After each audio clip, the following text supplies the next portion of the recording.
Start करते हैं example 20। अगर वीडियो अच्छी लगे तो वीडियो को लाइक करें, शेयर करें और सब्सक्राइब करें। तो हम एग्जाम्पल 20 स्टार्ट करते हैं। इफ़ ए मैट्रिक्स हमें ये दे रखा है एंड बी मैट्रिक्स हमें ये दे रखा है, तो वेरीफाई डैट हमें करना है कि ए डैश और ब्रैकेट के बाद भी डैश लग रहा है और इक्वल है ए के। तो इस डैश का मतलब क्या होता है कि ये क्या है, ट्रांसपोज है। क्या होता है, ट्रांसपोज। तो चलिए देखते हैं कि कैसे हम ट्रांसपोज करते हैं। तो ऐसे ये सेकंड ऑप्शन है और ऐसे हमारे पास थर्ड है। तो हम 1 बाय 1 इसे सॉल्व करेंगे। तो देखिए कैसे सॉल्व करेंगे हम। यहाँ हमें पास ये गिवन है कि ए मैट्रिक्स ये है और बी मैट्रिक्स ये है। तो उसने कहा कि ए डैश ब्रैकेट डैश लगाओ। तो डैश का मतलब होता है कि ट्रांसपोज कर दिया। अब देखो ट्रांसपोज कैसे करते हैं। पहले ए डैश हम फाइंड करेंगे यहाँ। तो ए डैश फाइंड करते हैं हम यहाँ। पहले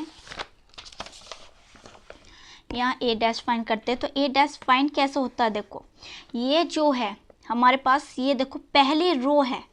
अब इस रो को क्या करना है, आपको कॉलम में चेंज करना है।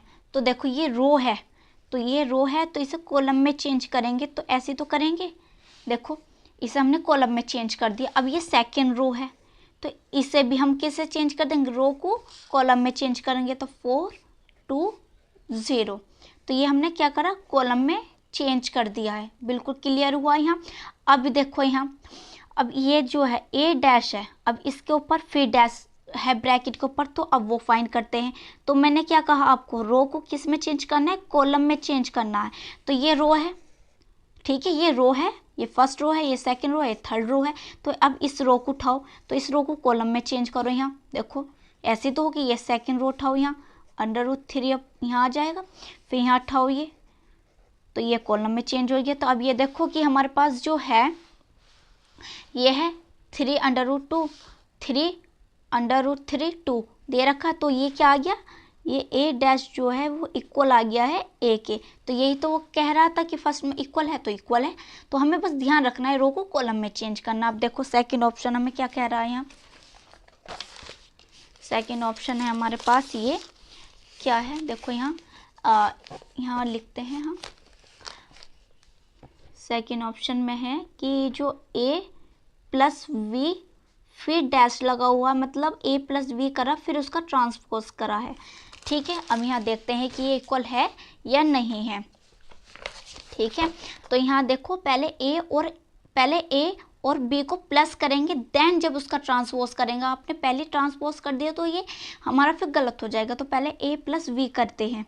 तो a प्लस वी करेंगे पहले हम। यहाँ ए दे रखा है 3√3 2 4 2 0 और हमें यहाँ v दे रखा है 2 -1 2 1 2 4।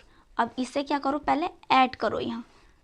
तो यहाँ ऐड करो 3 और 2 क्या होगा 5 और √3 और यहाँ माइनस के है तो ये लगाएंगे 2 और 2 क्या होगा 4। अब यहाँ होगा 5, देखो 4 और 1 5, 2 और 2 4 और यहाँ 4, ये आएगा हमारे पास ऐड होके। अब देखो इसका हमें क्या करना है, ट्रांसपोज करना है। तो देखो ट्रांसपोज कैसे करेंगे हम यहाँ, कि डैश का मतलब जो है वो है ट्रांसपोज।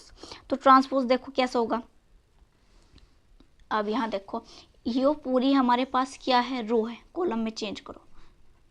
ऐसे तो कॉलम लिखा जाएगा। अब ये वाली है तो इसे चेंज करो 5 4 4।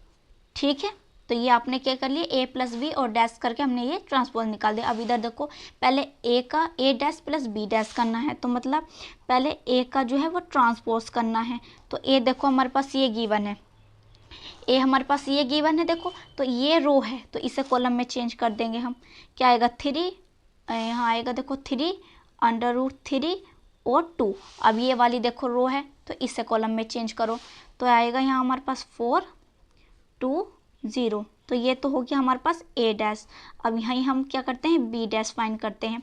तो v डैश भी देखो ऐसे निकलेगा, ये हमारे पास b है तो ये रो है तो इसे कॉलम में चेंज करेंगे 2 -1 2। अब ये सेकंड रो है हमारे पास, ये इसे कॉलम में चेंज करेंगे 1 2 4। तो ये क्या होता है, ट्रांसपोज हो जाता है। अब इसे क्या करना है, प्लस करना है, a dash plus v dash. तो ये प्लस करेंगे। यहाँ देखो यहाँ प्लस करो 2 और 3 और 2 क्या होगा 5 और ये 4 और 1 5, ये क्या है √3 - 1 और 2 और 2 क्या होगा 4, और यहाँ भी 4 आएगा और यहाँ भी हमारे पास 4 आएगा। तो आप ये खुद यहाँ चेक कर सकते हो, ये a प्लस डैश है, ये आया है, और ये भी देखो तो ये क्या आ गया इक्वल आ गया है, a प्लस v ऊपर डैश लगा हुआ है, यहाँ a dash plus b dash है, तो ये भी क्या है इक्वल है, हमने फाइंड